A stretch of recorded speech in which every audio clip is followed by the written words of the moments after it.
কেমন আছো সাব্বির? সাব্বির তো? আলহামদুলিল্লাহ, ভালো আছেন ভাই? হ্যাঁ হ্যাঁ হ্যাঁ। সাব্বির, তুমি কোথা থেকে আসছো? আমি আসছি নরসিংদী থেকে। আচ্ছা সাব্বির, কত দিনের কোর্স করেছো? আমি ভাইয়া 10 দিনের কোর্স নিয়েছি। আজকে তোমার শেষ দিন, তোমার অনুভূতি বলো একটু আমাদেরকে। ভাইয়া, যে কোর্সটা নিয়েছি আমি আলহামদুলিল্লাহ অনেক ভালো শিখতে পেরেছি। আপনারা যথেষ্ট পরিমাণ হেল্প করেছেন আমাকে। যে জিনিসটা আমি বুঝতে পারছি না ওই জিনিসটা নিয়ে আপনারা আমাকে অনেক হেল্প করেছেন। দেখা গেছে একটি বিষয় আমি জানতে পারছিলাম না, ওইটা নিয়ে আমি কথা বলার পরে আপনারা আমাকে দেখাই দিয়েছেন যে এভাবে করো। আপনারা আমাকে সঠিক গাইডলাইনটা দিয়েছেন, এভাবে করলে ভালো হবে।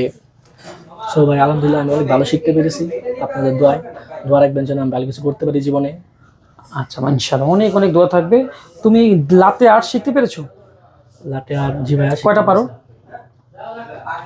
হার্ট, হার্ট শিখেছি ভাইয়া। টিউলিপ, তারপরে টিউলিপ, তারপরে হচ্ছে গিয়া রোজেটা, তারপরে সোয়ানো শিখছি। সোয়ানও শিখছো? জি ভাইয়া। মাশাআল্লাহ। সো 10 দিনে যে সোয়ান পর্যন্ত যাওয়া, it's totally tough. Okay, so ডিজাইনের থেকে বড় ফ্যাক্টর হচ্ছে বেসিক নলেজ। এটা কেমন শিখেছো? ভাই শিখেছি মোটামুটি ভালো, আলহামদুলিল্লাহ শিখেছি। এসপ্রেসো মেকিং রেশিও কত? এসপ্রেসো মেকিং রেশিও হচ্ছে গিয়া 1:1। 1:1 or 1:2 নাকি 1? মানে কত গ্রাম কফি হলে কতটুকু লিকুইড হয় এসপ্রেসো? ধরো যতটুকু এসপ্রেসো তার দ্বিগুণ হবে কি পানি? আচ্ছা সমস্যা নেই। ধরো মানে যদি তোমাকে ইন্টারভিউতে জিজ্ঞেস করে, তুমি বলবা এসপ্রেসো মেকিং রেশিও হচ্ছে 1:2। কি বলবা? 1:2। আচ্ছা তুমি আমাকে বলো, ক্যাপাচিনো কাপের সাইজ কত হওয়া উচিত?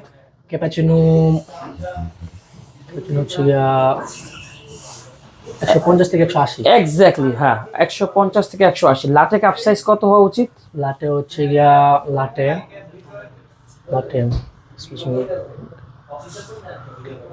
হচ্ছে গিয়া 240 থেকে 360। Good good. আর একটু সময় একটু কম নিবা, আর একটু মানে তাড়াতাড়ি বলার চেষ্টা করবা।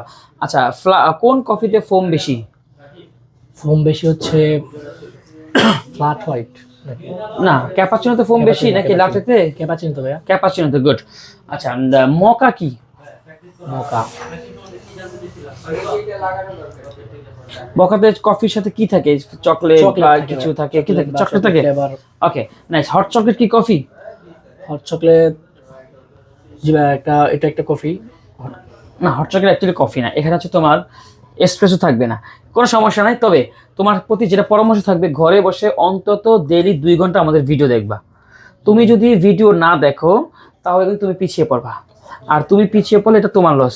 দেখো, একটা মানুষ 10 দিনে চাইলেই সবকিছু শিখতে পারবে না, কিন্তু তুমি ঘরে বসে ভিডিও দেখবা। আমাদের শিট আপ পাইছো, আমাদের মেসেঞ্জার গ্রুপ আছে, হোয়াটসঅ্যাপ গ্রুপে তুমি অ্যাড আছো, সেখানে আমরা নিয়মিত তোমাকে শিক্ষণীয় বিষয়গুলো, বেসিক যে জ্ঞানগুলো তোমাকে পাঠাবো। আর তুমি কিন্তু পড়বা, কথা দাও তুমি ভিডিও দেখবা। জি ভাই ইনশাআল্লাহ পড়বা তো, পড়লে কিন্তু চাকরি হবে। যদি ইন্টারভিউতে তুমি না পারো, এবার দ্রুত না বলতে পারো, চাকরি দিলে হবে না। ঠিক আছে? অনেক অনেক শুভকামনা, তুমি পারবে ইনশাআল্লাহ। জি ইনশাআল্লাহ।